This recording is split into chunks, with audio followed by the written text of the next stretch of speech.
Chapter 1. 4 Sisters. "Christmas won't be Christmas without any presents," said Jo crossly. "It's so awful to be poor," agreed Meg, looking at her old dress. "It's not right for some girls to have pretty things and others to have nothing at all," said little Amy. "We've got Father and Mother and each other," said Beth gently. The 4 young faces round the fire cheered up as they thought of this, but then Jo said sadly, "We haven't got Father, and we won't have him for a long time." She didn't say, perhaps never, but each silently thought it, remembering that he was away at the war in the South. Then Meg said, "Mother says we shouldn't spend money on presents when our men are fighting a war." "We can't expect anything from Mother or each other," said Jo. "But we only have $1 each, and that won't help the army much. Let's each buy ourselves what we want and have a little fun. We work hard to earn it." "I do, teaching those awful children," said Meg. "What about me?" said Jo. "I'm shut up all day working for a terrible old lady who gives me different orders every 5 seconds. "I think washing cups and plates and keeping things tidy is the worst work in the world," said Beth. "My hands get too tired to play my music." "I have to go to school with girls who laugh at my dresses and say cruel things because my father isn't rich," said Amy. "I wish we had the money Father lost when we were little, Jo," said Meg. "I wish I was a boy," said Jo. "Then I could go and fight beside Father." Meg was 16 and very pretty, with large eyes and soft brown hair and white hands. 15-year-old Jo was very tall and thin. Her long, dark red hair was usually pushed up out of the way. Beth was 13, a very shy girl who seemed to live in a happy world of her own. Amy was the youngest, but thought herself to be the most important. She had blue eyes and yellow hair which curled onto her shoulders. At 6 o'clock, Beth put a pair of slippers by the fire to warm, and Meg lit the lamp. Amy got out of the comfortable chair without being asked, and Jo forgot how tired she was and held the slippers closer to the fire. "These are old," she said. "Mother needs a new pair." "I'll get her some with my $1," said Beth. "No, I shall," cried Amy. "I'm the oldest," began Meg. "I'm the man of the family now Father is away, and I shall buy them," said Jo. "Let's each get her something and not get anything for ourselves," said Beth. "That's a kind idea," said Jo. "What shall we get?" Everyone thought for a moment. Then Meg said, "I'll give her a nice pair of gloves." "The best army slippers," said Jo. "Some handkerchiefs," said Beth. "A little bottle of perfume," said Amy. "It won't cost much, so I'll have some money left to buy something for me." "We'll let Mother think we're getting things for ourselves, and then surprise her," said Jo. Mrs. March arrived home soon after. She took off her wet things and put on her warm slippers. Meg made the tea, Jo brought wood for the fire, Beth was quiet and busy, and Amy gave orders. "I've got a letter from Father," cried Mrs. March. It was a letter to cheer them up, and the special message for the girls came at the end. Give them all my love and a kiss. I think of them every day. I know they will be loving children to you, and that when I come back, I will be prouder than ever of my little women." A tear dropped off the end of Joe's nose. Amy hid her face on her mother's shoulder. "I'm selfish," she cried, "but I'll try to be better." "We all will," cried Meg. "I think too much about the way I look and hate to work, but I won't any more." "And I'll try to be a little woman," said Joe, "and not be rough and wild." Beth said nothing, but she began to work hard at a blue army glove she was making. So the 4 girls decided that they would all try very hard to be good. They would never be cross or lazy or selfish, and they would all help each other. They talked over their plan that evening while they made sheets for Aunt March. Then, at 9 o'clock, they stopped to sing a song. Beth played the old piano, and Meg and her mother led the singing. Joe always sang in the wrong place, but the girls never got too old to sing together.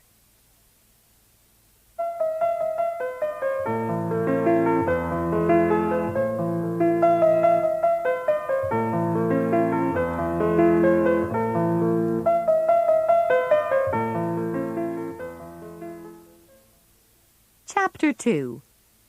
A Happy Christmas. Joe was the first to wake up on Christmas morning, but soon they were all awake, and they went downstairs. "Where's Mother?" asked Meg. "I don't know," said old Hannah. She had lived with the family since Meg was born, and was more like a friend than a servant. "Some poor woman came to the door, and your mother went off to see what was needed." "She'll be back soon," said Meg. She looked at the presents for her mother, which were in a basket under a chair, ready to bring out at the right time. "Where is Amy's bottle of perfume?" "She went to put some pretty paper round it, I think," said Joe. Suddenly they heard the outside door close. "Here's Mother. Hide the basket, quick," said Joe. But it was Amy. She came in quickly. "Where have you been, and what's that behind you?" asked Meg. "I ran to the shop and changed the little bottle of perfume for a big one," said Amy. "I spent all my money to get it, and I'm not going to be selfish any more." Meg smiled proudly and put her arms around her sister. Then there was another bang from the outside door, and the basket was pushed back under the chair. The girls ran to the table, ready for their breakfast. "Happy Christmas, Mother!" they shouted. "Happy Christmas, little daughters," said Mrs. March. Then the smile disappeared from her face. "Girls, listen. Not far away is a poor woman, Mrs. Hummel, with a new baby. Her 6 children are in one bed trying to keep warm, as they have no wood for a fire. There is nothing to eat, and they are hungry and cold. Will you give them your breakfast as a Christmas present?" For a minute, no one spoke. Then Joe said, "Mother, I'm so glad you came back before we began to eat." And the girls quickly began to put their breakfast in a basket. "I knew you would do it," said Mrs. March, smiling. She took the girls and Hannah to a cold, miserable little room in an old building where they found a sick mother, a crying baby, and a group of children with white, frightened faces. The children were on the bed under a blanket, trying to keep warm. The woman almost cried with happiness when she saw the girls. Hannah, who had brought wood, made a fire. Mrs. March gave the mother tea and hot food. Then she dressed the little baby gently. The girls put the children round the fire and fed them like hungry birds. It was a very happy meal, although the girls ate none of it. But no one was happier than those hungry young ladies who gave away their breakfast on Christmas morning. Mrs. March was surprised and pleased when she saw her presents later. There was a lot of laughing and kissing and explaining. Then, for the rest of the day, the girls were busy. Joe liked to write plays, and the four of them were going to act one that evening. They had learned their words and had worked hard to make strange and wonderful clothes for all the different characters in the play. On Christmas night, some other girls came to watch. At first, there was a lot of whispering and laughing from the four sisters behind the curtains. Then the curtains were opened, and the play began. It was an exciting story about Hugo, acted by Joe, wearing a black beard, beautiful Zara, and brave Rodrigo. There were also 2 ghosts, a cruel king, and a tall castle made of paper and wood, which, unfortunately, fell down just as Rodrigo and Zara were escaping from it.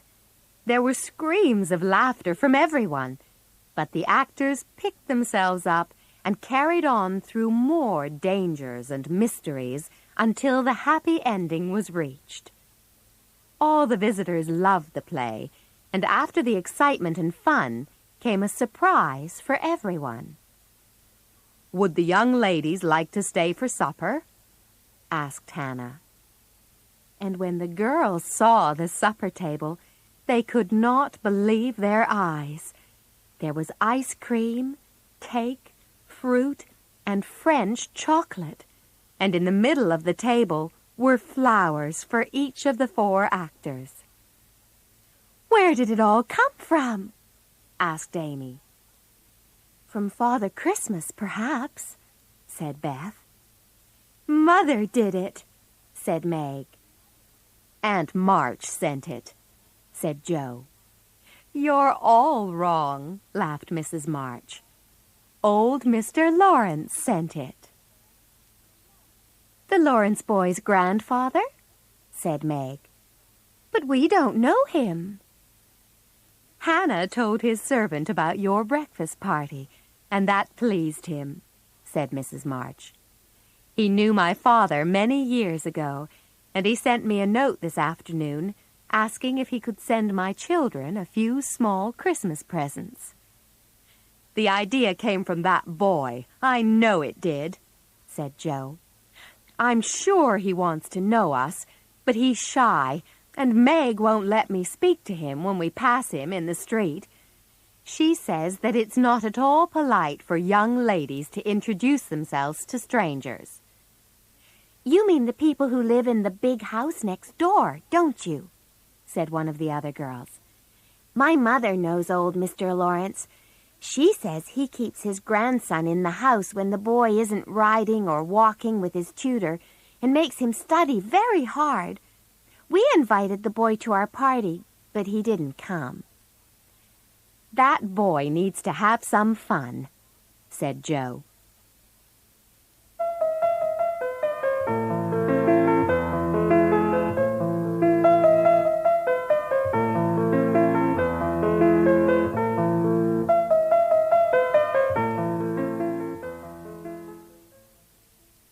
Chapter 3. The Lawrence Boy. "Look!" said Meg excitedly a day or 2 later. She waved a piece of paper at Joe. "An invitation to a New Year's party at Sally Gardner's house, and it's for both of us. Mother says we can go, but what shall we wear?" "Our best cotton dresses," said Joe, "because we haven't got anything else. Yours is as good as new, but mine has a burn and a hole in the back." "Then you must keep your back out of sight," said Meg. I'll have a new ribbon for my hair, and my new slippers, and my gloves are all right. Mine are stained, so I'll have to go without. You must wear gloves to a dance, Joe, cried Meg. Then we'll each wear one good one and carry a bad one, said Joe. Meg looked worried.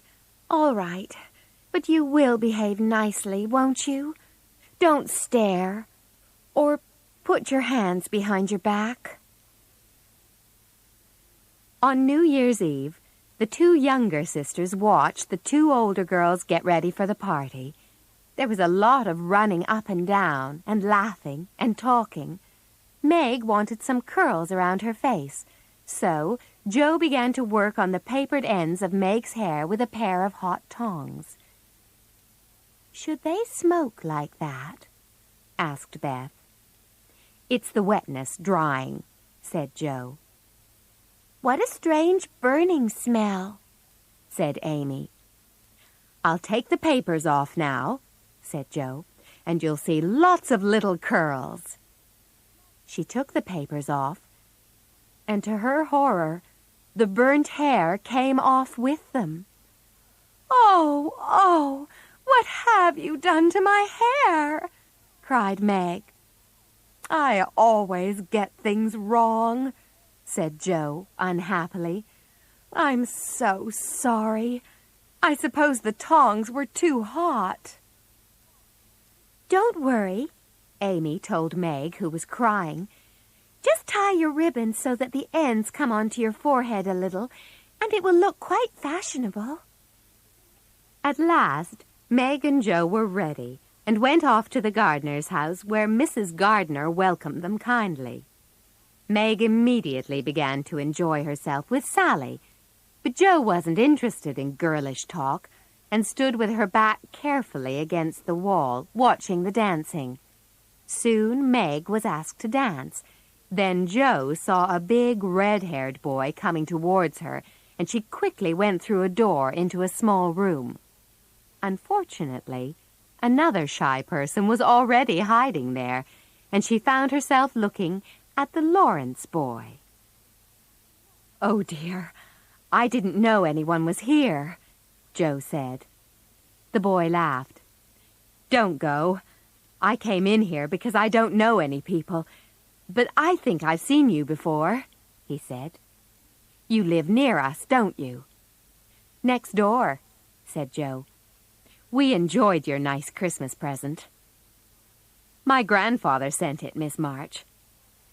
But you gave your grandfather the idea, didn't you, Mr. Lawrence? I'm not Mr. Lawrence, only Laurie, he said. And I'm not Miss March, only Joe, she said. Do you like parties? Sometimes, he answered. I've been abroad a lot recently, and I don't know how you do things here. Abroad, said Joe. Oh, did you go to Paris? We went there last winter. Can you speak French? She asked. He said something in French, and Joe listened carefully. You asked, "Who is the young lady in the pretty slippers?" It's my sister, Meg, and you knew it was. Do you think she's pretty? Yes, he said. She looks so fresh and quiet. This pleased Joe very much, and soon the two of them were talking easily, like old friends. I hear you're always studying hard, said Joe. Are you going to college soon? Not for a year or two, he said. I'm 16 next month, and I won't go before I'm 17. I wish I was going to college, said Joe. I hate even the idea of it, said Laurie. Joe wanted to know why, but he looked so serious that instead of asking, she said, Why don't you go and dance? I will if you'll come too, he answered. I can't because... Joe stopped. Because what? You won't tell? Never. I've a bad habit of standing near a fire, and I burn my dresses, said Joe. I have to keep still so that no one will see the burn on this one. Now, laugh if you like. But Laurie didn't laugh. Never mind that, he said gently. Please come. Joe smiled. All right, she said. Thank you. When the music stopped, they sat down and began to talk, but Joe saw Meg waving at her. She went over and followed her sister into a side room. I've turned my foot over and hurt my ankle, said Meg. I can't walk on it, and I don't know how I'm going to get home. I'm not surprised you turned your foot over in those stupid high shoes, said Joe. You'll have to get a carriage or stay here all night. A carriage will cost a lot, said Meg, and I can't stay here for the night because the house is full. I'll just rest until Hannah comes to fetch us. Then do the best I can.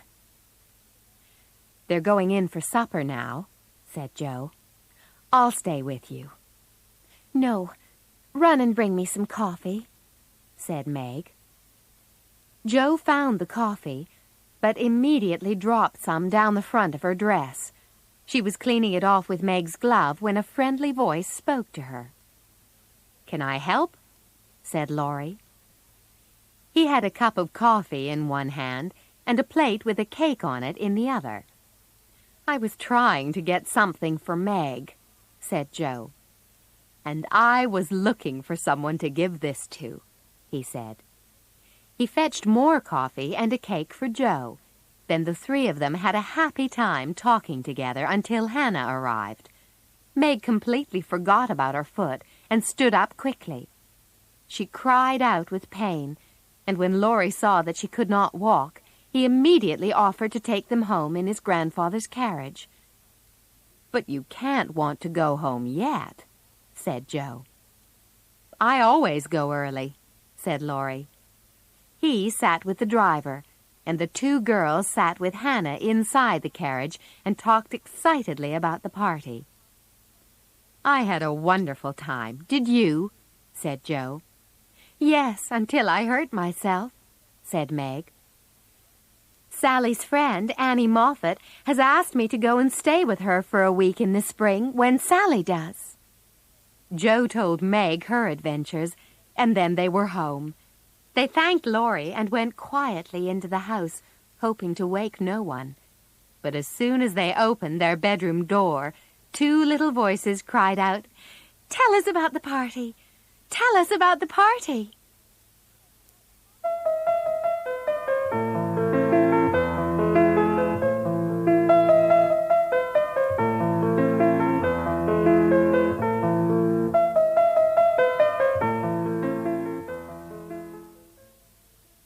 Chapter 4.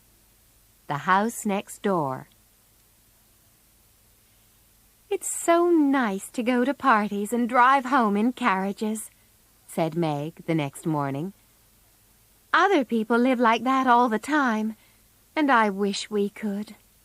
I wish we were rich. Well, we're not, said Joe. So we must do our work with a smile, the way Mother does. Mr. March had lost most of his money helping a friend.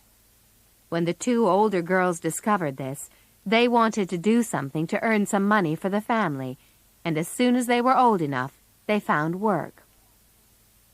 Meg got a job teaching 4 small children. It was hard for her to be poor, because she could remember the time when their home had been beautiful, with everything they wanted. And every day at Mrs. King's house she saw pretty dresses and heard talk of parties and the theater, all the things which Meg loved. Joe went to Aunt March, who needed someone to fetch and carry things and read to her. She was a difficult old lady who complained a lot, but Jo did her best. Beth was much too shy to go to school with other children, so she studied at home with her father. When he went away and her mother was busy with war work, Beth continued to study by herself and helped Hannah keep the home tidy for the others. She also spent long, quiet hours alone, talking to her dolls or playing the old piano. Beth loved music, and although the family could not afford music lessons or a good piano for her, she tried hard to make herself a better musician. Amy drew the most beautiful pictures and wanted to be a famous painter one day.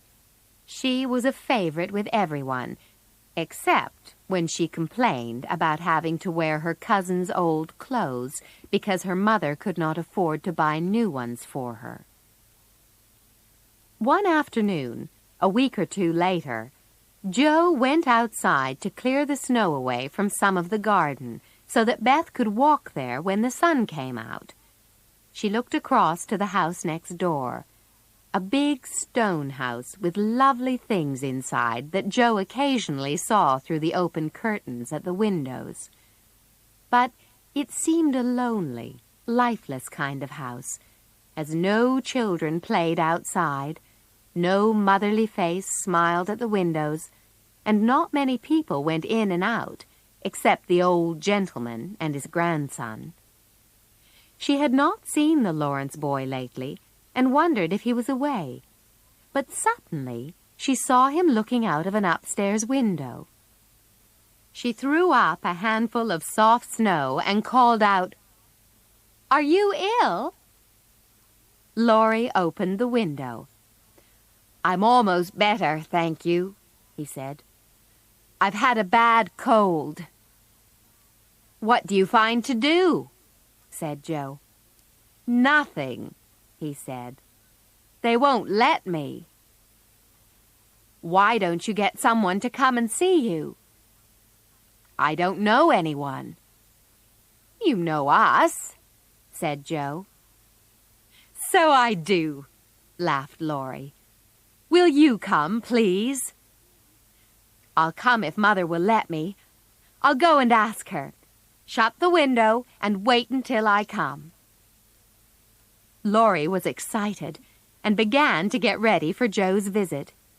He brushed his hair and tried to make his room tidy. Soon after, he heard voices downstairs. Then a surprised servant ran up to his room. "There's a young lady to see you, sir," she said. A moment later, Jo appeared with a box in one hand and Beth's 3 small cats in the other. "Mother sends her love," she said. "Meg asked me to bring some of her cake, and Beth thought you would like to play with her cats. Isn't she funny?" Laurie laughed. "How kind you all are," he said. "Shall I read to you?" said Jo. "I'd rather talk," he said. "I can talk all day," said Jo, smiling. "Beth says I never know when to stop." "Is Beth the one who stays at home?" "Yes, that's Beth. She's a good girl." "The pretty one is Meg, and the curly-haired one is Amy. Is that right?" he said. "Yes. How did you know?" Laurie's face became red. "I hear you calling to each other, and you always seem to be having so much fun. Sometimes, in the evenings, you forget to close your curtains, and I can see you sitting round the fire with your mother." "I haven't got a mother." Jo saw the sadness in his eyes. "Why don't you come over and see us? Would your grandfather let you?" "Perhaps, if your mother asked him," said Laurie. "He spends a lot of time among his books, and Mr. Brooke, my tutor, doesn't live here. So I haven't anyone to go out with. Do you like your school?" I don't go to school. I go out to work, to my aunt's," said Joe.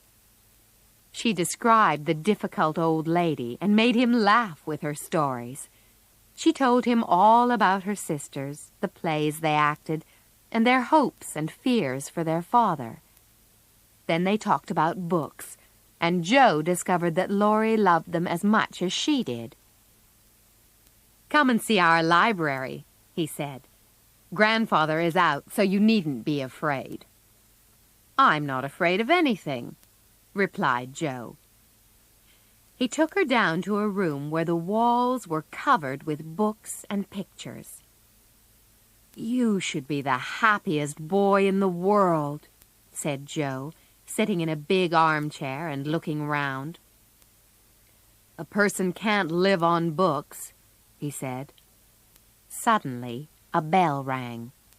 Joe jumped up out of the chair. "It's your grandfather," she said. "What if it is?" said Laurie with a smile. "You're not afraid of anything, remember?" "Perhaps I am a little bit afraid of him," said Joe. The servant came in at that moment. "The doctor is here to see you, sir," she said to Laurie. "Can I leave you for a minute or two, Joe?" he said. "Yes, I'm very happy here," said Joe. He went away, and Joe was staring at a large picture of the old gentleman when the door opened again. Without turning, she said, "I won't be afraid of him, because he's got kind eyes, although his mouth looks hard and cold. He's not as handsome as my grandfather, but I like him." "Thank you," said a deep voice behind her. She turned quickly and saw old Mr. Lawrence. Joe's face turned a bright red, and she wanted to run away. But the old man's eyes looked kinder than those in the picture, and seemed to have a smile in them. "So, you're not afraid of me, eh?" he said. "Not much, sir." "But I'm not as handsome as your grandfather." "Not quite, sir." "But you like me." He laughed and shook hands with her. "Now, what have you been doing with my grandson?" "Trying to cheer him up, sir," said Joe.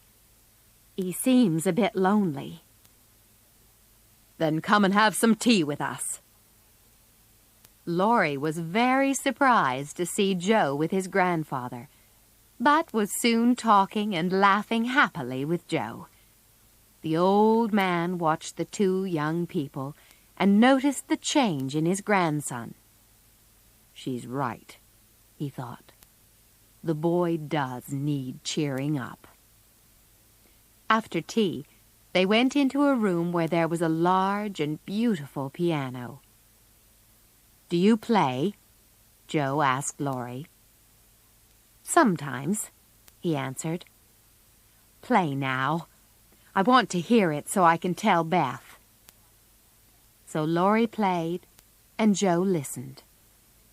Afterwards, Mr. Lawrence said, "He plays quite well, but I want him to do well in more important things. Now, I hope you'll come again." He shook hands with her. "Good night, Joe." Laurie walked to the door with her. "He doesn't like to hear me play," he said. "Why not?" said Joe. "I'll tell you one day," he said. When Joe told the family of her afternoon's adventures, they all wanted to go and visit the big house. "Mother, why doesn't Mr. Lawrence like to hear Laurie play the piano?" asked Joe. "Laurie's father married an Italian lady, a musician," said Mrs. March. "The old man didn't like her, and never saw his son after they were married. Laurie was born in Italy, but his parents died when he was a child, and his grandfather brought him home. Laurie loves music, and I expect his grandfather is afraid he'll want to be a musician like his mother. Laurie should be a musician if he wants to be, said Joe. Sending him to college will just make him unhappy.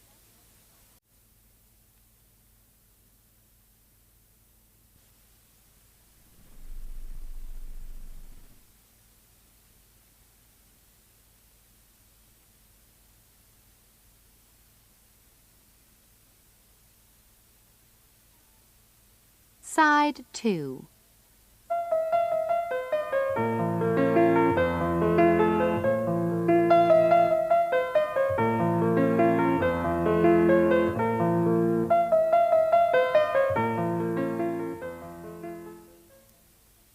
Chapter 5.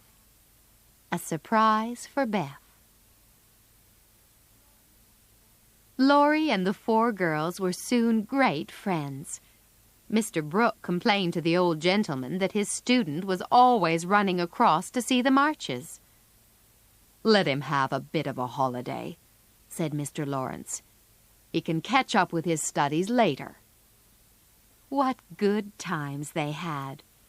Writing and acting plays, happy evenings at the marches, and little parties at the big house. Only Beth was too shy to go there.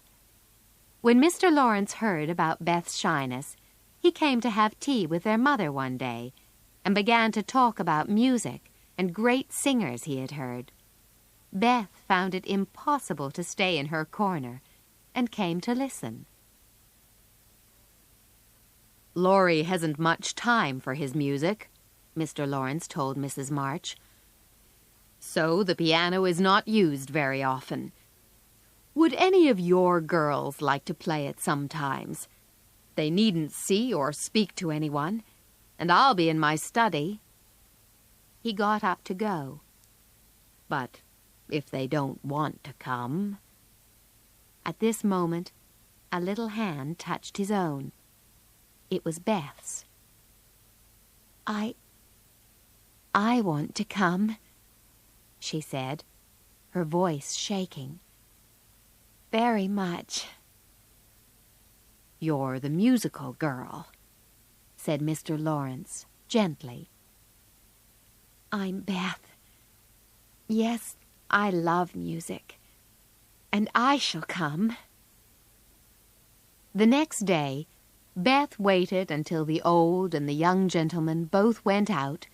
Then she ran across to the big house and found her way to the room with the beautiful piano. As soon as she began to play, she forgot her fears immediately in the delight which the music gave her. After that, Beth went every day. She never knew that Mr. Lawrence often opened his study door to hear her playing, or that Laurie stood in the hall to keep the servants away from the shy little girl. But she was so grateful that she asked her mother and sisters to help her make the old gentleman a pair of slippers. After several days' careful sewing, the slippers were finished. Then Beth wrote a short letter, and with Laurie's help, left it with the slippers in the old man's study one morning before he was up. The next day, Beth went out for a walk, and when she came back, the others were waiting for her. "Here's a letter for you, Beth," they called out. "Come and read it." She hurried to the house, and they took her into the front room. "Look there," everyone was saying at once. Beth looked and got the biggest surprise of her life. For there stood a lovely little piano with a letter on the top of it, addressed to Miss Elizabeth March. You read it, Joe," whispered Beth. "I can't." So Joe opened the letter and began to read.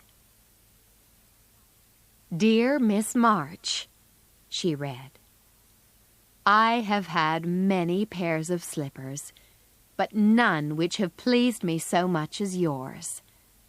I should like to thank you for your kindness by sending you something that once belonged to my little granddaughter, who died. With many thanks, I am your good friend, James Lawrence. Jo put an arm around her sister. Now, try it, Beth, she said. Beth sat down and began to play, and everyone thought it was the most perfect piano they had ever heard. You'll have to go and thank him, said Jo, with a smile, knowing that Beth was much too shy to do anything like that. But Beth surprised them all. I'll do it at once, she said bravely, and away she walked, through the garden and into the big house next door. She went up to the old gentleman's study and knocked on the door. Come in, said Mr. Lawrence. Beth went in. I came to say thank you, sir, she began in her quiet little voice. But he looked so friendly that she ran and put both her arms around his neck and kissed him. The old gentleman was so surprised that he nearly fell off his chair. But he was very pleased indeed by that shy little kiss, and soon the two of them were talking like old friends. Later, he walked home with Beth.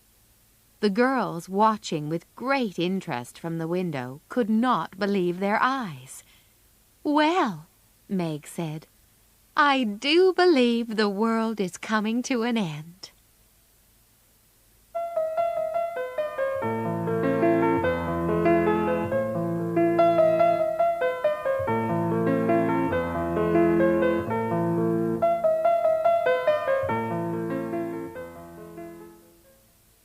Chapter 6. Amy in Trouble. Where are you going? Amy asked Meg and Jo one afternoon. I want to come too. You can't, dear. You're not invited, said Meg. You're going somewhere with Laurie. I know you are. Yes, we are, said Jo. Now stop annoying us.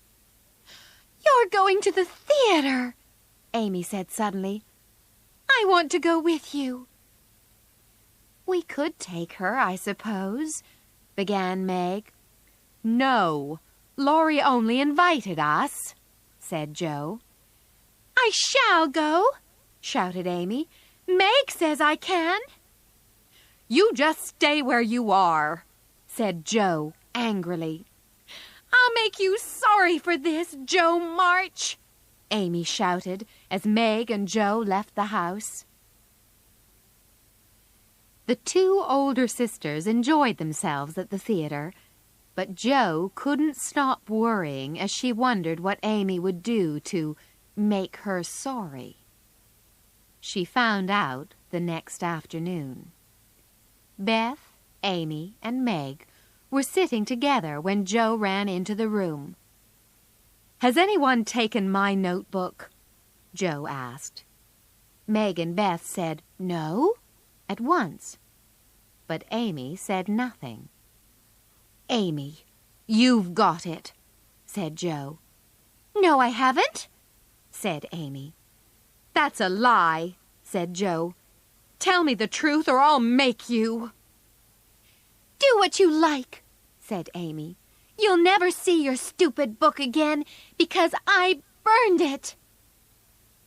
Jo's face went white. What? But I worked so hard writing my stories. I said I'd make you sorry, and I have, said Amy. Jo jumped at Amy and shook her shoulders. You wicked, wicked girl, cried Jo. I'll never, ever forgive you. And she ran out of the room. Mrs. March came home and heard the story. Oh, how could you do that, Amy? She said. That was Jo's book of stories. She wrote them all herself and was hoping to make them good enough to print. Slowly, Amy began to understand the terrible things she had done and started to cry. Later, when Jo appeared for tea, Amy begged her sister to forgive her. "I shall never forgive you," Jo answered. It was not a happy evening, and when singing time came, Jo remained silent. Afterwards, she kissed her mother and said, "Good night." "My dear, don't go to bed feeling so angry with your sister," whispered Mrs. March. "I'm sorry, Mother. I can't forgive her," replied Jo. Next day, Jo wanted to get out of the house, so she picked up her skates and went next door to ask Laurie to take her skating. Amy heard them going. "Jo promised to take me with her next time," she complained. "It's hard for her to forgive you, Amy," said Meg. "Go after them, and wait until Jo is enjoying herself, then give her a kiss, or do something kind." It was not far to the river, but Jo and Laurie were already skating when Amy arrived. Jo saw Amy, but turned away. Laurie was carefully skating along the edge of the ice and didn't see the younger girl. Amy put her skates on and stood on the ice. "Keep near the edge. The ice isn't safe in the middle," Laurie called to Jo. Then he disappeared round the first bend in the river. Jo heard, but Amy did not. Jo realized that Amy probably hadn't heard, but she said nothing and skated after Laurie. Let Amy look after herself, Jo thought. Amy skated out towards the smoother ice in the middle of the river. Jo reached the bend, and for a moment she stood still, a strange feeling in her heart. Something made her turn round, just in time to see Amy throw up her hands and go crashing through the ice into the cold water. Amy gave a cry that made Jo's heart stop with fear. She tried to call Laurie, but her voice was gone, and for a second she could only stand and stare at the little blue hood of Amy's coat above the black water. Suddenly, Laurie skated past her and shouted, "Bring a piece of wood from the side of the river, quickly!" Wild with fear, Jo fetched some wood and pulled it across the ice, while Laurie held Amy's head above the water. Together, they got her out. She was more frightened than hurt, and was quickly taken home. They covered her in blankets and tried to calm her, and after a little while she fell asleep in front of the warm fire. Later, when everything was quiet, Jo asked her mother, "Are you sure she's safe?" "Quite safe, dear. It was sensible to get her home as quickly as you did." "Laurie did it all," said Jo. "Mother, if she should die, it will be my fault. I get angry so quickly. Oh, why can't I be more like you?" "I get angry nearly every day of my life, Jo," said Mrs. March. "But I've learned not to show it. I've learned to stop myself saying the angry words that come to my lips. And you must try to do the same, my dear." Amy moved in her sleep, and Jo looked at her. "I refuse to forgive her, and today she nearly died. And it was Laurie who saved her. How could I be so wicked?" Jo began to cry. Then Amy opened her eyes and held out her arms, with a smile that went straight to Jo's heart. Neither of them said a word, but they held each other close, and everything was forgiven and forgotten.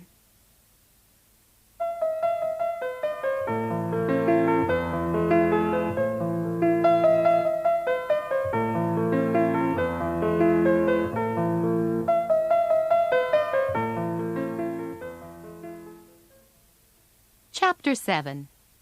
Meg Hears Some Gossip. Annie Moffat did not forget her promised invitation, and one April day Meg went to stay at the Moffats' large house. Meg thought it was wonderful. She loved riding in fine carriages, wearing her best dress every day, and doing nothing except enjoy herself. She soon began to talk about fashionable clothes and hairstyles in the way that the other girls did. And the more Meg saw of Annie's pretty things, the more she wished that she, too, was rich. Annie's older sisters, Belle and Clara, were fine young ladies. Mr. Moffat was a fat, friendly gentleman, and Mrs. Moffat was a fat, friendly lady. They were all very kind to Meg, and did their best to make her feel at home. When the evening for a small party came, Meg's best dress looked very old next to Sally's new one, but no one said anything about it. The girls were getting ready when a servant brought in a box of flowers. "For Miss March," she said, "and here's a letter." "What fun! Who are they from?" said the girls. "We didn't know you had a young man." "The letter is from Mother, and the flowers are from Laurie," said Meg, simply. "Oh," said Annie, with a strange look. Her mother's loving words and Laurie's kindness made Meg feel much happier, and she enjoyed the party very much. Annie made her sing, and someone said that Meg had a fine voice. So Meg was having a nice time, until she heard someone say, on the other side of a large table of flowers, "How old is the Lawrence boy?" 16 or 17, I think," said another voice. "It would be an excellent thing for one of those girls," said a third voice. "Sally says they are very friendly, and the old man thinks they are all wonderful." "I expect Mrs. M. has made her plans," said Mrs. Moffat's voice. "But do you think the girl knows of them?" "She told that little lie about her mother, and her cheeks went pink. I'm sure the note was from the boy, really. Oh, poor thing. She'd be very pretty if she had some nice clothes. Do you think she'll mind if we offer to lend her a dress for Thursday?" "I shall ask young Lawrence to come, and we'll have some fun with her afterwards." Meg tried to forget what she'd heard, but could not. The gossip made her angry, and she was glad when the party was over and she was alone in her bed. She cried quietly to herself. Why did people have to say those things? She and Laurie were just friends, but now that friendship felt damaged by the unkind gossip. The next day, Miss Bell said, "Meg, dear, we've sent an invitation to your friend, Mr. Lawrence, for Thursday." Meg pretended to misunderstand. "You're very kind, but I'm afraid he won't come. He's nearly 70. Miss Bell laughed. "I mean the young man." "There isn't one," said Meg. "Laurie is only a boy." "Isn't he about your age?" said Clara. "Nearer Joe's," said Meg. "I'm 17 in August." "It's nice of him to send you flowers," said Annie. "He often does, to all of us," said Meg. My mother and old Mr. Lawrence are friends, you know. What will you wear on Thursday? Asked Sally. My white dress again. I haven't got any others. No others? Said Sally. Ah, how funny. I have a pretty blue dress I can't wear any more, Meg, said Belle. It will please me if you wear it. You're very kind, but, began Meg. Please do, said Belle. You'll look quite beautiful in it. Meg couldn't refuse this kind offer, and, on the Thursday evening, Belle helped to change Meg into a fine lady. She brushed and curled her hair, reddened her lips, then helped her to get into the sky-blue dress. The neck of the dress was cut very low, and Meg was quite shocked when she saw herself in the mirror.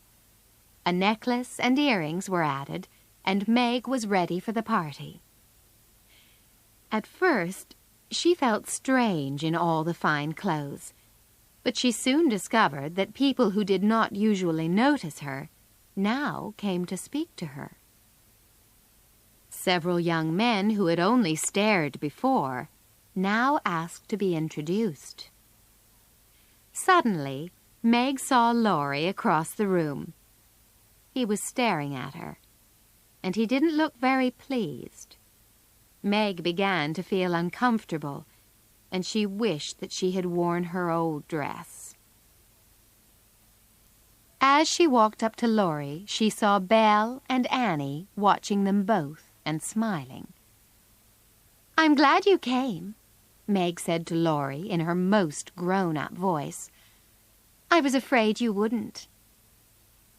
Joe wanted me to come and tell her how you looked, said Laurie. What will you tell her? I'll say, I didn't know you, because you look so unlike yourself.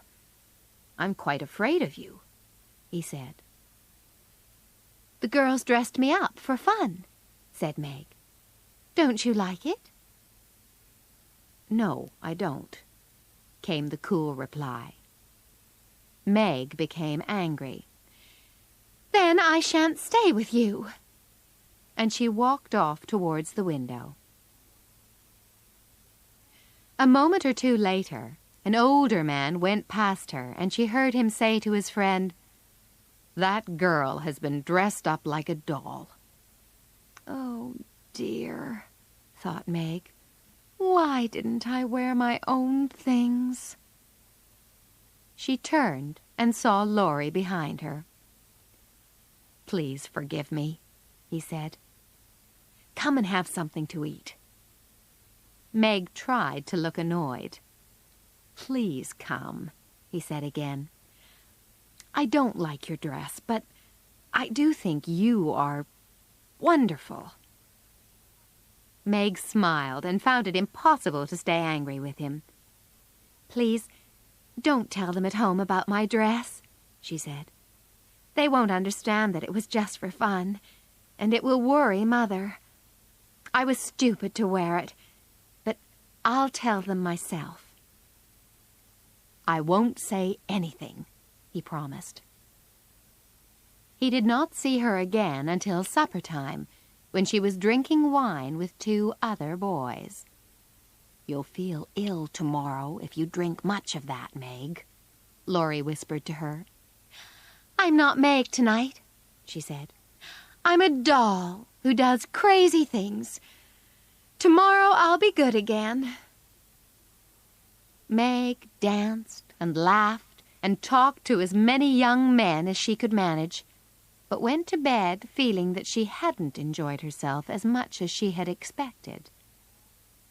She was sick all the next day, and on Saturday went home, quite tired of her fortnight's fun. I'm glad to be home, she said to her mother and Joe, after telling them how she was dressed up like a doll, drank too much wine, and was ill afterwards. She had laughed while telling them the story, but her face still looked worried at the end. "There is something else, I think," said Mrs. March, smoothing Meg's cheek, which suddenly became rose red. "Yes," Meg said slowly. "I hate people saying and thinking awful things about us and Laurie." Then she told them the gossip she had heard. "What rubbish," said Joe. "Just wait until I see Annie Moffat. How stupid to think that Mother has plans, and that we are kind to Laurie because he is rich and may marry one of us one day. He'll laugh when I tell him." "No, Joe," said her mother. "You must never repeat wicked gossip." "Do you have plans, Mother?" asked Meg. "All mothers do, dear," said Mrs. March. "But my plans are different from Mrs. Moffat's, I suspect. I want my daughters to be loved, and I want people to think well of them. I want them to marry well, but not to marry rich men just because they are rich. I'd rather you were poor men's wives, if that meant you had happy, peaceful lives. But your father and I believe that we'll always be proud of our daughters, whether they are married or single." "You will, said Meg and Joe together.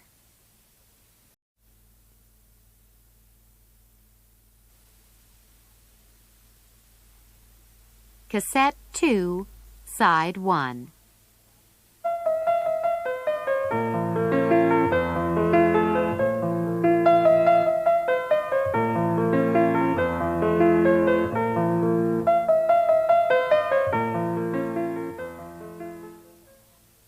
Chapter 8. All Play and No Work. "The 1st of June, and the King family is going on holiday tomorrow," said Meg. "I'm free for 3 months." "And Aunt March went away for her holiday today," said Joe. "Isn't life wonderful?" "What will you do all your holiday?" asked Amy. "I'll stay in bed late and do nothing," said Meg. "I have lots of books to read," said Joe.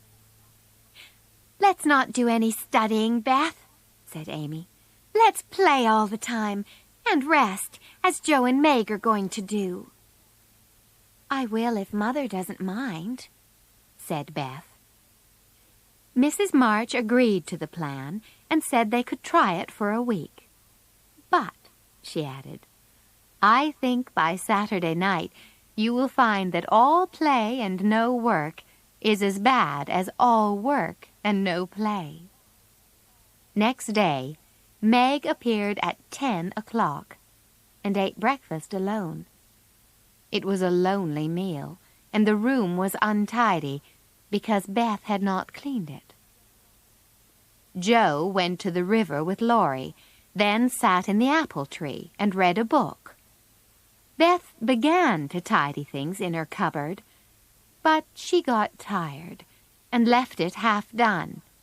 She went to her piano, glad that she did not have to wash the cups and plates. Amy sat in the garden to draw, hoping someone would see her and say something nice about her picture. But no one appeared, so she went for a walk, got caught in the rain, and came home very wet. At tea, everyone said that it had been a delightful but unusually long day. Meg, who had been shopping in the afternoon, now decided that she did not like the dress she had bought. Joe had a headache from reading too long. Beth couldn't find anything in her cupboard, and the rain had made Amy's dress so wet that she couldn't wear it to Katie Brown's party the next day. Mrs. March listened, smiled, and said nothing. The week seemed to get longer and longer with nothing much to do, and by Friday the girls were glad that it was nearly over.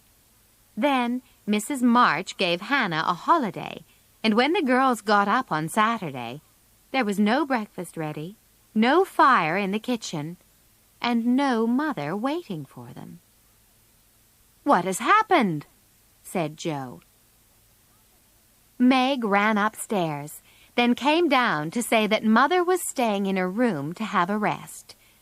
"She says we must look after ourselves today," Meg said. "Good. I want something to do," said Joe. Secretly, they were all pleased to have something useful to do again. Beth and Amy put cups and plates on the table while Joe and Meg got the breakfast. Then Meg took some tea and an egg up to Mrs. March. The tea was too strong, and the egg was burned. Mrs. March did not complain, but she laughed to herself afterwards. Joe decided to invite Laurie to dinner. "There's meat and vegetables and plenty of potatoes," she told Meg. "And we can have strawberries, and then coffee." Her mother said she did not mind at all because she was going out for dinner. Joe did her best, but the potatoes were still hard in the middle, the vegetables were cooked too long and fell to pieces, and the meat was burned black. The strawberries were not ready for eating, and she put salt on them instead of sugar. Unfortunately, this was not discovered until Laurie began eating them. He pretended everything was all right, but Amy took a spoonful and ran from the table. "What's wrong?" said Joe. Meg and Laurie told her. "Oh, no," said Joe. Then she saw Laurie start to smile, and she began to laugh. Soon, everyone was laughing with her. "What a terrible day," said Joe, after they had cleared everything away. Mrs. March returned home later. "Have you enjoyed your week of all play and no work, girls? Or do you want another week of it?" she said. "I don't," said Joe. "Nor do I," shouted the others. "Mother, did you go out and leave us just to see how we would manage?" asked Meg. "Yes," said Mrs. March. "I wanted you to see that being comfortable depends on us all helping each other, and not just thinking of ourselves.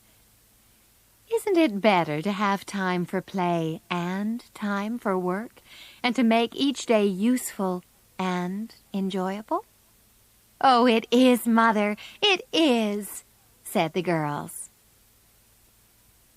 Some days later, all 4 girls went on a picnic with Laurie and his tutor, Mr. Brooke, and some other young people. Sally Gardner and her English friend, Miss Kate Vaughan, were among them. It was a sunny day, and they had their picnic on a hill under some trees. After the meal, most of the young ladies and gentlemen played games, but Miss Kate sat under a tree and began to draw. Meg watched while Mr. Brooke lay on the grass beside her, with a book, which he did not read. "I wish I could draw," said Meg. "Why don't you learn?" replied Miss Kate. She was a little older than the other girls, and was very much the fashionable young lady. "I haven't time," said Meg. "I have a job teaching 4 children in a family." "Oh," said Miss Kate, looking rather shocked. She said no more, but her face showed that she thought being a private teacher was little better than being a servant, and Meg's cheeks quickly became red. "In America, young ladies prefer to work and earn money for themselves," said Mr. Brooke quickly, "and not expect others to pay for everything." "I see," said Miss Kate, coldly. Soon after, she took her drawing and moved away. "There's no place like America for us workers, Miss Meg," said Mr. Brooke, smiling. His brown eyes looked at Meg warmly, and she smiled back at him. "I wish I liked teaching as much as you do," she said.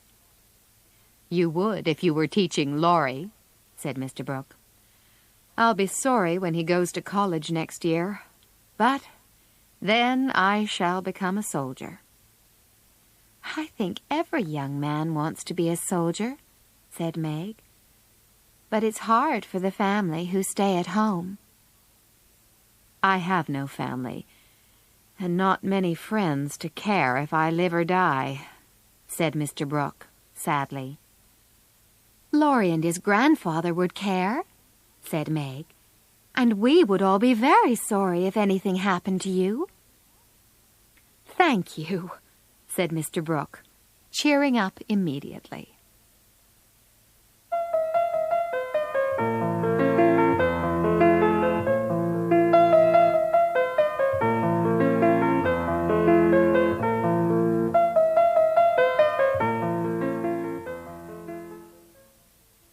Chapter 9.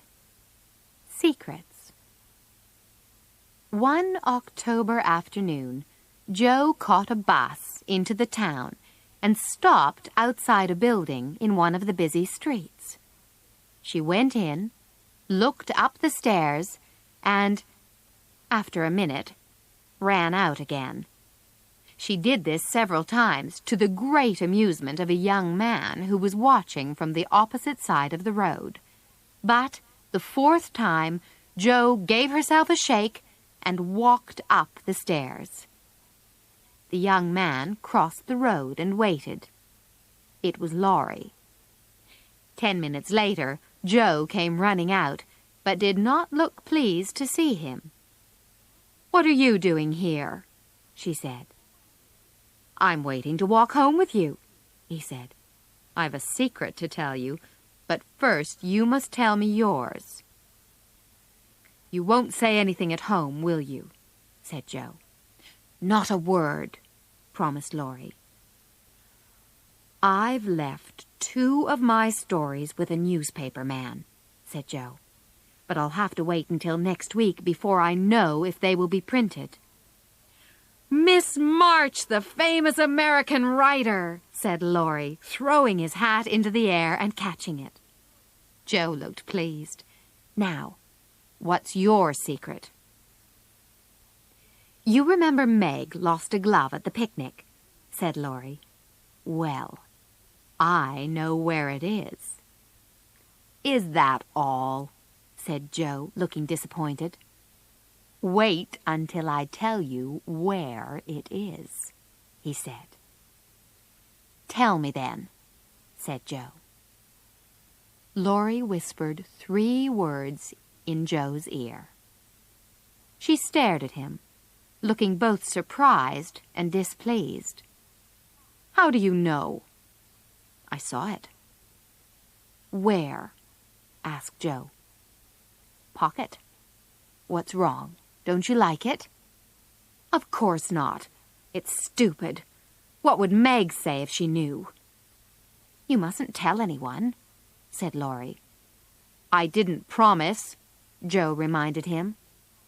"I thought you would be pleased," he said. "Pleased at the idea of someone coming to take Meg away," said Joe. "No, thank you." She ran off down the hill, but Laurie came after her and reached the bottom first. She came up behind him, her face red and her hair blowing in the wind. "That was fun," she said, forgetting her crossness in the enjoyment of a good run. At that moment, someone passed by, then stopped and looked back. It was Meg. "What are you doing here?" she said when she saw Joe. "Oh, you've been running, haven't you? Joe, when will you start to behave like a young lady?" "Don't make me grow up yet, Meg," said Joe, looking sad. "It's hard enough having you change so suddenly." Meg was growing into a woman, and Laurie's secret made Joe realize that Meg would leave home one day, perhaps soon.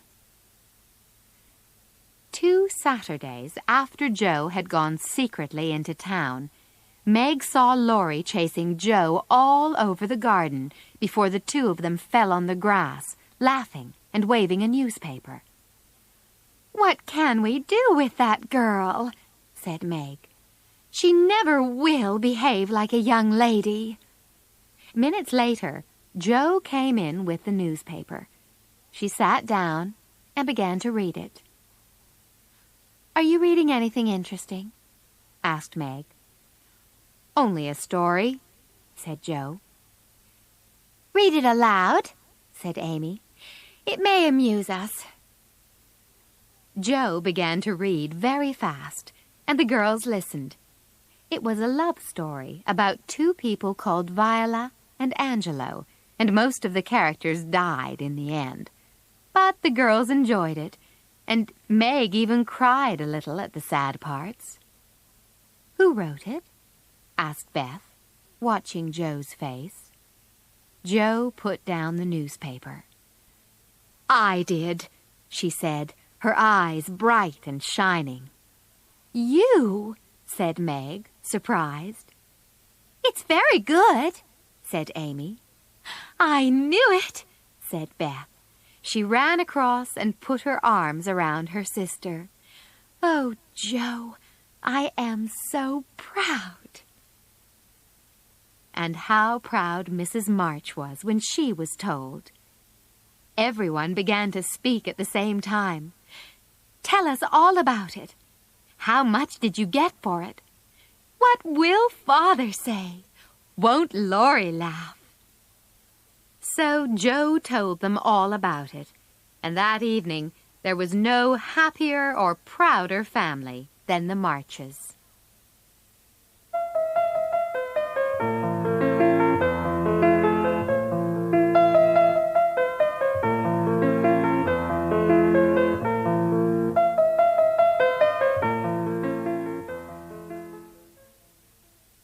Chapter 10. A Telegram. Mrs. March, the girls, and Laurie were sitting together on a dull November afternoon when Hannah hurried into the room with a telegram. Mrs. March read it, then dropped it to the floor, her face white and her hands shaking. Joe picked up the telegram and read it to the others in a frightened voice. "Mrs. March, your husband is very ill. Come at once. S. Hale, Blank Hospital, Washington." The girls moved close to their mother. All their happiness had disappeared in a moment. "I shall go at once," said Mrs. March. "But it may be too late. Oh, my children!" For several minutes there was only the sound of crying. Then Hannah hurried away to get things ready for the long journey. "Where's Laurie?" Mrs. March asked. "Here," said the boy. "Oh, let me do something." "Send a telegram and say that I'll come at once," said Mrs. March. "The next train goes early in the morning. Now, I must write a note to Aunt March. Joe, give me that pen and paper." Joe knew that the money for the journey must be borrowed from Aunt March, and she too wanted to do something, anything, to help her father. Laurie went off to take the note to Aunt March and to send the telegram. Joe went to fetch some things from the shops, and Amy and Meg helped their mother to get ready. "Father will need good food and wine to help him get better, and there won't be much at the hospital," said Mrs. March. "Beth, go and ask Mr. Lawrence for a couple of bottles of wine. I'm not too proud to beg for Father." Mr. Lawrence came back with Beth. He offered to go with Mrs. March, but she wouldn't let the old gentleman make the long, tiring journey, although he could see that she would like to have somebody with her. He went away again, saying, "I'll be back." Soon after, Meg saw Mr. Brooke by the door. "I'm very sorry to hear your news, Miss March," he said gently. "Mr. Lawrence and I think it will be a good idea if I travel with your mother." "How kind you all are," said Meg. "It will be so good to know that there is someone to take care of Mother. Thank you very much." She put out her hand and smiled gratefully up into his warm brown eyes. Laurie came back with a letter and money from Aunt March, but Joe did not return. It was late afternoon when she came walking in and gave her mother some money. "That's to help make Father comfortable and to bring him home," she said. $25, said Mrs. March. "My dear, where did you get it?" Joe took off her hat. "Your hair! Your beautiful hair!" cried Amy. All Joe's lovely, thick, long hair was cut short. "Joe, how could you?" cried Meg. "My dear girl, there was no need for this," said Mrs. March. "She doesn't look like my Joe, but I love her dearly for doing it," said Beth, and began to cry. "Don't cry, Beth," said Joe. "I wanted to do something for Father, and selling my hair was the only thing I could think of doing. I'll soon have a curly head again, which will be short and easy to keep tidy." But later, when Amy and Beth were asleep and Meg was lying awake, she heard Joe crying. "Are you crying about Father, Joe?" she asked. "No, not now. It's my hair," cried Joe. "I'd do it again if I could, but I did love my hair, and the selfish bit of me is making me cry. Oh, don't tell anyone. I'll be all right in the morning." During the days after their mother and Mr. Brooke went away, Meg and Joe went back to their jobs, and Beth and Amy helped Hannah to keep the house tidy. Everyone tried very hard to be good and hard-working and helpful. News of their father came through, at first telling them he was dangerously ill, but then saying he was slowly getting better.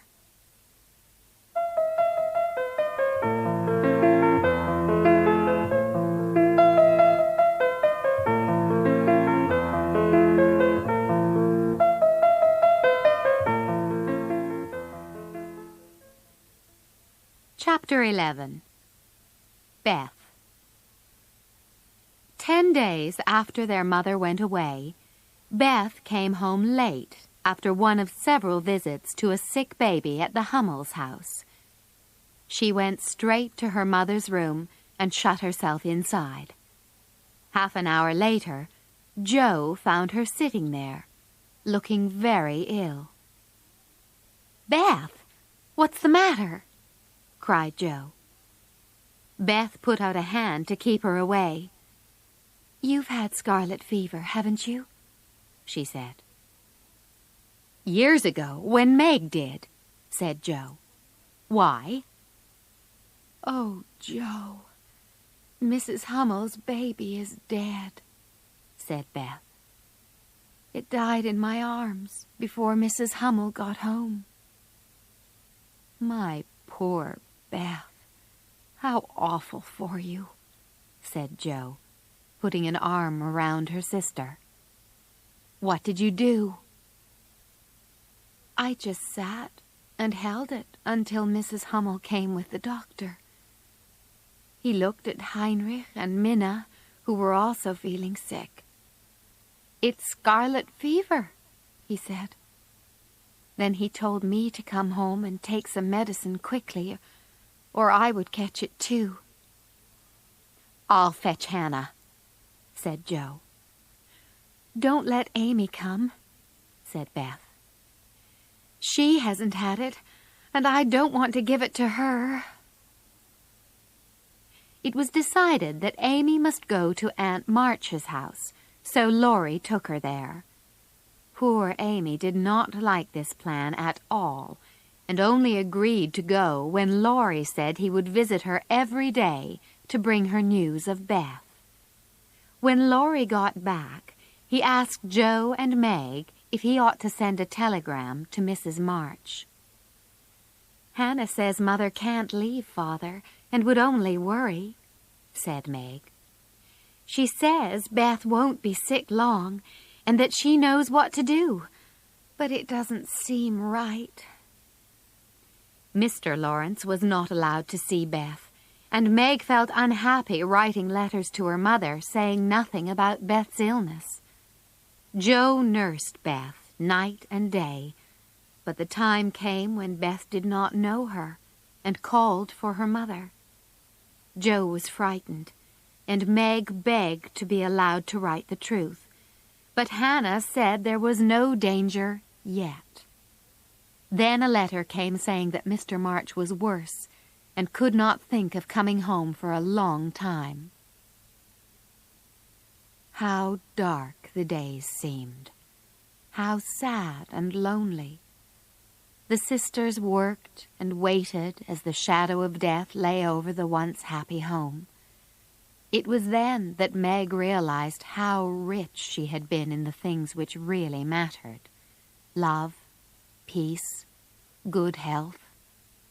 And Joe, watching her little sister, thought about how unselfish Beth always was, living for others and trying to make home a happy place for all who came there. Amy, sad and lonely at Aunt March's house, just wanted to come home so that she could do something to help Beth. On the first day of December, the doctor came in the morning. He looked at Beth, then said quietly, "If Mrs. March can leave her husband, I think she should come home now." Joe threw on her coat and ran out into the snow to send a telegram. When she arrived back, Laurie came with a letter saying that Mr. March was getting better again.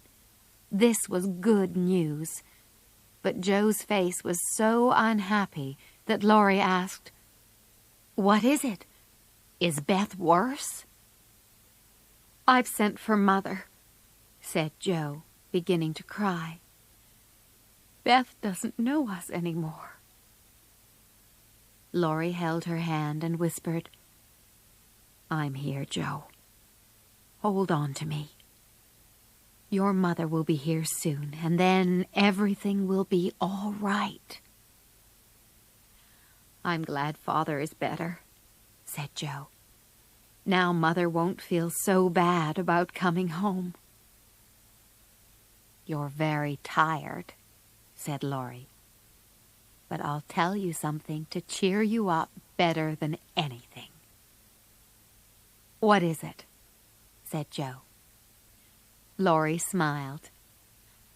"I sent a telegram to your mother yesterday, and Mr. Brooke answered that she'd come at once. She'll be here tonight, and everything will be all right." Joe threw her arms around him. "Oh, Laurie! Oh, Mother, I am so glad!" She did not cry again, but held on to her friend. He was surprised, but he smoothed her hair and followed this with a kiss or two. Joe pushed him gently away. "Oh, don't. I didn't mean—" "I enjoyed it," laughed Laurie, then went on. "Grandfather and I thought your mother ought to know. She wouldn't forgive us if Beth... well, if anything happened. Her train will be in at 2 o'clock in the morning, and I'll meet her." All that day the snow fell and the hours went slowly by. The doctor came, then said he would come back after midnight, when he expected there to be some change in Beth's condition, for better or worse. Hannah fell asleep in a chair beside Beth's bed. Mr. Lawrence waited downstairs, while Laurie lay on the floor, pretending to rest. The girls just waited, unable to sleep. At 12 o'clock, a change seemed to pass over Beth's face. Hannah slept on, but the girls saw the shadow which seemed to fall upon the little bed. An hour went by, and Laurie left quietly for the station. At 2 o'clock, Jo was standing at the window, watching the snow. She heard something, and turned to see Meg kneeling beside her mother's chair. A cold feeling of fear passed over Jo. Beth is dead, she thought. She ran to the bed. The pain had gone from Beth's face, and now there was a look of peace instead. Jo kissed her and softly whispered, "Goodbye, Beth. Goodbye." Hannah woke up and looked at Beth. "The fever's gone," she cried. "She's sleeping and breathing easily." The doctor came soon after. "I think she'll be all right," he said. "Keep the house quiet and let her sleep." Meg and Jo held each other close, their hearts too full for words. Beth was lying as she used to, with her cheek on her hand, and breathing quietly. "I wish Mother would come now," whispered Jo. And a moment later, they heard the sound of the door below, a cry from Hannah, then Laurie's happy voice saying, "Girls, she's come! She's come!"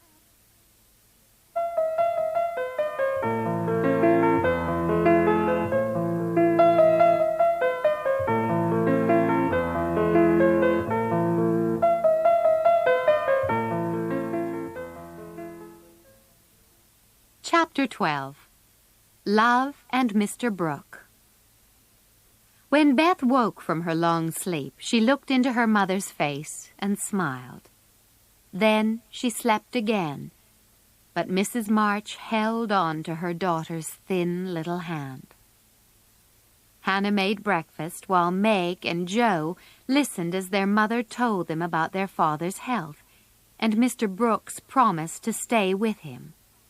Then Meg and Jo closed their tired eyes and were able to rest at last. Laurie went to give the good news to Amy at Aunt March's house. He, too, was tired after the long night and just managed to finish telling his story before he fell asleep in the chair. Amy began to write a short letter to her mother, but before she could finish it, she saw Mrs. March coming towards her aunt's house. Amy ran to meet her. There were probably many happy little girls in the city that day, but Amy was the happiest of them all as she sat on her mother's knee. "I've been thinking a lot about Beth," she said. "Everyone loves her because she isn't selfish.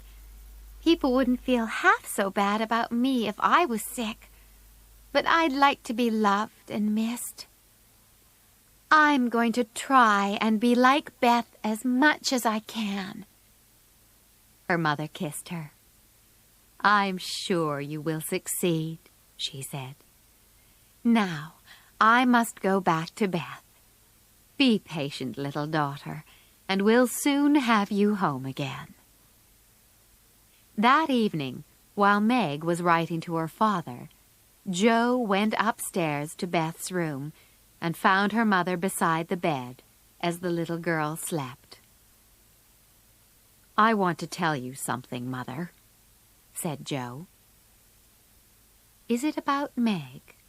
said Mrs. March. "How quickly you guessed," said Jo. "Yes, It's about her. Last summer, Meg lost one of her gloves at the Lawrences' picnic, and later Laurie told me that Mr. Brooke had it and kept it in his coat pocket. It fell out once, and Laurie saw it. Mr. Brooke told Laurie that he liked Meg, but was afraid to tell her because she was so young and he was so poor. Isn't it all awful? Do you think Meg likes and cares about him? Asked Mrs. March, with a worried look.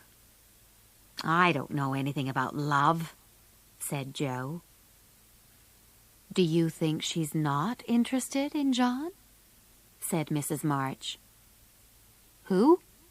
Said Joe, staring. Mr. Brooke, said her mother. I call him John because we became good friends at the hospital. Oh, dear, said Joe. He's been good to Father, and now you'll let Meg marry him if she wants to. My dear, don't be angry, said Mrs. March. John told us quite honestly that he loved Meg, but said he would earn enough money for a comfortable home before he asked her to marry him. He wants very much to make her love him if he can. He's an excellent young man, but your father and I will not agree to Meg marrying before she is 20. I want her to marry Laurie and be rich, said Joe.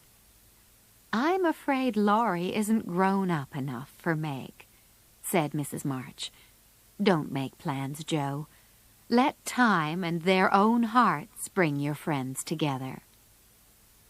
Meg came in with a letter for her father. Beautifully written, my dear, said her mother, looking at the letter.